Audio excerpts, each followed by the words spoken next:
আসসালামু আলাইকুম। পরিপাকের দ্বিতীয় ক্লাসে তোমাদেরকে স্বাগতম। আমি তোমাদের সাথে আছি সাকুল কবির নয়ন, পড়াশোনা করছি Shaheed Ziaur Rahman medical college. So তোমাদের প্রথম দিন আমি পরিপাক থেকে একটা ক্লাস নিয়েছিলাম। সো আজকে আমরা পড়বো লালা গ্রন্থি। আমরা 5টা গ্রন্থি পড়েছিলাম, তার মধ্যে লালা গ্রন্থি হচ্ছে ফার্স্ট। আমরা 5টা গ্রন্থি কি পড়েছিলাম আমি একটু যদি আবার রিপিট করি। প্রথমটা ছিল লালা গ্রন্থি, যকৃত, অগ্নাশয়, তারপর ছিল আমাদের গ্যাস্ট্রিক গ্রন্থি এবং সর্বশেষ ছিল কি আন্তরিক গ্রন্থি।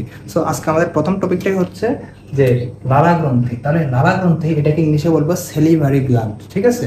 তাহলে সেলিভারি গ্ল্যান্ড হচ্ছে লালা গ্রন্থি। তাহলে এই লালা গ্রন্থি আমাদের দেহে বা মানব দেহে টোটাল কয়টা আছে?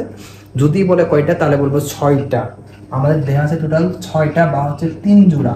এই দুটা কথা মনে রাখতে হবে, যদি জোড়া বলে 3 জোড়া এবং যদি বলে কয়টা সংখ্যায় বললে 6টা, ঠিক আছে? তাহলে আমাদের টোটাল 6টা লালা গ্রন্থি থাকে। তাহলে এই 6টা লালা গ্রন্থির অবস্থান জানতে হবে যে কোথায় কোথায় থাকে। প্রথমে দেখো প্যারোটিড। এই প্যারোটিড গ্রন্থিটা হচ্ছে সবচেয়ে বড় লালা গ্রন্থি হচ্ছে প্যারোটিড গ্রন্থি। এবং এই প্যারোটিড লালা গ্রন্থিটার অবস্থান কোথায়? কানের দুই পাশে। আমাদের এই যে কান আছে, কানের দুই পাশে থাকবে কি প্যারোটিড লালা গ্রন্থি। এবং আমাদের একটা এখানে তোমার ক্লিনিক্যাল ইম্পর্টেন্স আছে, সেটা হচ্ছে যদি প্যারোটিড গ্রন্থি কানের দুই পাশে যদি কোনো সময় ফুলে যায় এবং পেইন সেন্সেশন হয়, দেখবা যে কানের দুই পাশে কখনো ফুলে গিয়ে মানে পেইন হয় বা হচ্ছে জ্বালা পোড়া প্রদাহ হয়, তখন এটাকে আমরা কি বলবো? মামস। এটাকে আমরা বলি কি মামস বা হচ্ছে প্যারোটিড গ্রন্থির ফুলে যে যে স্ফীত অংশ ফুলে যায়, মানে স্ফীত হওয়াকে বলতেছি আমরা ফুলে যাওয়া। তাহলে ফুলে গেলে যে ব্যথার সৃষ্টি হয় বা প্রদাহ হয় তাকে আমরা বলতেছি মামস, ঠিক আছে? এটা ক্লিনিক্যাল প্রশ্ন মাঝে মাঝে আসে। এবং তারপর আছে সাব ম্যান্ডিবুলার। দেখো সাব ম্যান্ডিবুলার কোথায় থাকবে? তোমার ভেতরের চোয়ালের দিকে থাকবে। তাহলে ভেতরের চোয়ালে থাকবে সাব ম্যান্ডিবুলার। আরেকটা আছে 3 নাম্বার সাব লিঙ্গুয়াল। দেখো মেডিকেল টার্ম লিঙ্গুয়াল কথাটার মানে হচ্ছে যে জিহ্বা সম্পর্কিত। লিঙ্গুয়াল, এই লিঙ্গুয়াল কথা মানে হচ্ছে জিহ্বা সম্পর্কিত, মানে জিহ্বা সম্পর্কিত লিঙ্গুয়াল। তাহলে যেহেতু সাব লিঙ্গুয়াল, এই সাব কথাটার মানে কি আমরা জানি না। সাব কথার মানে নিচে। আমরা অনেক সময় পড়ছি না যে অ্যাসিস্ট্যান্ট, মানে অ্যাসিস্ট্যান্ট প্রফেসর, তার প্রফেসর নিচে কি সহকারী প্রফেসর থাকে। তাহলে সেম ভাবেই যে এই লিঙ্গুয়ালের নিচে কি থাকবে? সাব লিঙ্গুয়াল, মানে জিহ্বার নিচে। তাহলে জিহ্বার নিচে কোন গ্রন্থি থাকবে? আমাদের সাব লিঙ্গুয়াল গ্রন্থি। তাহলে আশা করি বুঝতে পারছো যে প্রথম আমাদের প্যারোটিড গেল, সাব ম্যান্ডিবুলার গেল, সাব লিঙ্গুয়াল গেল। এখন আমরা কি করবো যে অবশ্যই যেহেতু লালা গ্রন্থি, তাহলে অবশ্যই এখান থেকে একটা নিঃসৃত রস আসবে। তাহলে দেখো লালা গ্রন্থি থেকে নিঃসৃত রসকে আমরা কি বলবো? আমরা লালা গ্রন্থি থেকে নিঃসৃত রসকে বলবো লালা, বা এটাকে ইংলিশে বলে সেলিভা।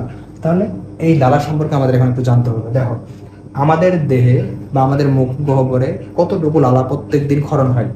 1200 থেকে 1500 ml, 1200 থেকে 1500 মিলিলিটার লালা ক্ষরণ হয়। বা এটাকে আমরা যদি লিটারে কনভার্ট করি 1.2 থেকে 1.5 লিটার লালা ক্ষরণ হয়।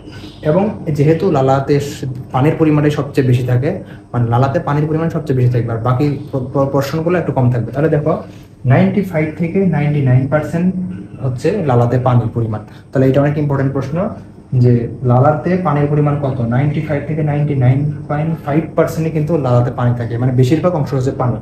এবং তারপরে দেখো এই লালার যদি আমি এখন তোমাকে প্রকৃতি বলি তাহলে কি সামান্য অম্লীয়। তাহলে সামান্য যদি অম্লীয় বা হচ্ছে মৃদু অম্লীয় হয় তাহলে পিএইচটা কত হবে? কারণ আমরা জানি পিএইচ স্কেলের যত 7-এর দিকে যাবো তত হবে কি নিরপেক্ষ। তাহলে যত 1-এর দিকে আসবে তত তীব্র অ্যাসিড। তার মানে 1 থেকে যখন আমরা 7-এর দিকে যাব তাহলে কি পাবো? আমরা হচ্ছে মৃদু অ্যাসিড পাবো। তাহলে দেখো তো এখানে কত দেওয়া আছে? পিএইচ 6.2 থেকে 7.4। তার মানে এটা হচ্ছে মৃদু অ্যাসিডীয় হবে। এজন্যই বলছি কি সামান্য অম্লীয়। তাহলে টাইপ গেল কি সামান্য অম্লীয়। এখন আসো যে এই যে লালা থেকে তোমার কার্বোহাইড্রেট পরিপাককারী বা হচ্ছে শর্করা পরিপাককারী দুটো এনজাইম মিশ্রিত হয়। সেই দুটো এনজাইমের নাম কি বলবো আমরা? টায়ালিন এবং হচ্ছে মল্টেজ। দেখো এইভাবে সহজেই মনে রাখতে পারি আমরা টম দিয়ে। আমরা টম এন্ড জেরি দেখছি না? টম এন্ড জেরি, সেই টম এন্ড জেরি টম দিয়ে আমরা মনে রাখতে পারি। টিতে হচ্ছে টায়ালিন, এবার মতে হচ্ছে কি মল্টেজ। এই টম দিয়ে সহজে আমরা কার্বোহাইড্রেট পরিপাককারী এনজাইম দুইটা মনে রাখতে পারি কি, যা হচ্ছে লালা গ্রন্থি থেকে নিঃসরণ হয়। এখন আসো এইদিকে যে আমরা একটা ক্লিনিক্যাল ইম্পর্টেন্স আছে, এটাকে বলতেছি। ধরো আমরা অনেক সময় ভয় পাই, তারপর হচ্ছে উত্তেজনা, উৎকণ্ঠা অনেক, বা অনেক সময় রোজা রাখি, ঠিক আছে? এই যে অনেক সময় ভয়, উত্তেজনা, উৎকণ্ঠা, এই সময় কি হয়? আমাদের গলাটা শুকায় যায় না? অনেক সময় দেখো নাই যে অপরাধীকে যদি কেউ সিআইডি ধরে তখন কি করে যে তাদের হচ্ছে যে গলাটা শুকায় যায় বা হচ্ছে ভয়তেই তাদের মানে ইয়া করে, একদম আতঙ্কিত হয়ে যায়, তখন কিন্তু পানি দেয়। কেন পানি দেয়? কারণ তারা একদম গলা শুকিয়ে যায়, লালা নিঃসরণ বন্ধ হয়ে যায়। এরকম আমাদের প্রয়োজনে পরিমাণের তুলনায় যদি এই সব কারণে লালা নিঃসরণটা কমে যায়, যেমন আমাদের দৈনিক কত 1200 থেকে 1500 ml লালা নিঃসরণ হয়, কিন্তু যদি লালার রেস্টুরেন্টের এর থেকে কম হয় তখন কি আমাদের কথা বলতে অসুবিধা হবে, আমাদের মুখটা সবসময় শুকনা থাকবে, ড্রাই থাকবে। সে সময় যে রোগটা হয় বা এই রোগটার নাম কি বলতেছি আমরা, জেরোস্টোমিয়া। ঠিক আছে, এটাকে বলছি আমরা জেরোস্টোমিয়া, মানে ভয়, উৎকণ্ঠা বা আতঙ্ক। এর মাধ্যমে যদি আমাদের লালার রেস্টুরেন্টটা কমে যায় তাহলে এর ফলে সিস্টেম আমাদের কথা বলতে অসুবিধা হয়। এর ফলে যে রোগটা বৃদ্ধিপ্রাপ্ত হয় তাকে আমরা কি বলবো, জেরোস্টোমিয়া। তাহলে মোটামুটি লালা থেকে আমরা যাবতীয় সবকিছুই জানার চেষ্টা করছি। ঠিক আছে, তাহলে লালা থেকে এই প্রশ্নের বাইরে আসলে তেমন কোনো প্রশ্ন নেই। আর লালার কাজ কি, লালা কি আমাদের কথা বলতে হেল্প করে। তারপরে লালা থেকে তোমার একটা পদার্থ নিঃসরণ হয়, সেটা হচ্ছে মিউসিন। দেখো, লালা থেকে একটা হচ্ছে পিচ্ছিলকারী পদার্থ নিঃসরণ হয়, পিচ্ছিলকারী পদার্থ। এই পিচ্ছিলকারী পদার্থের আমার নাম কি বলছি, মিউসিন। এই মিউসিন কি করে, খাদ্যদ্রব্যের সাথে মিশে খাদ্যদ্রব্যকে অন্ননালীতে পৌঁছতে হেল্প করে। খাদ্যের সাথে মিশে কি খাদ্যদ্রব্যকে পিচ্ছিল করে। এই মিউসিনটা কি পিচ্ছিলকারী পদার্থ।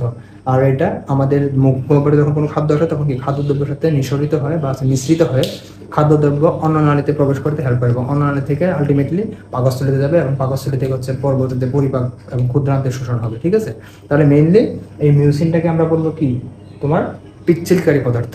তাহলে আশা করি বুঝতে পারছো মেইনলি আমাদের এই 6টা লালা গ্রন্থি বা এই 3 জোড়া লালা গ্রন্থি নিয়ে বিস্তারিত আলোচনা করার চেষ্টা করেছি।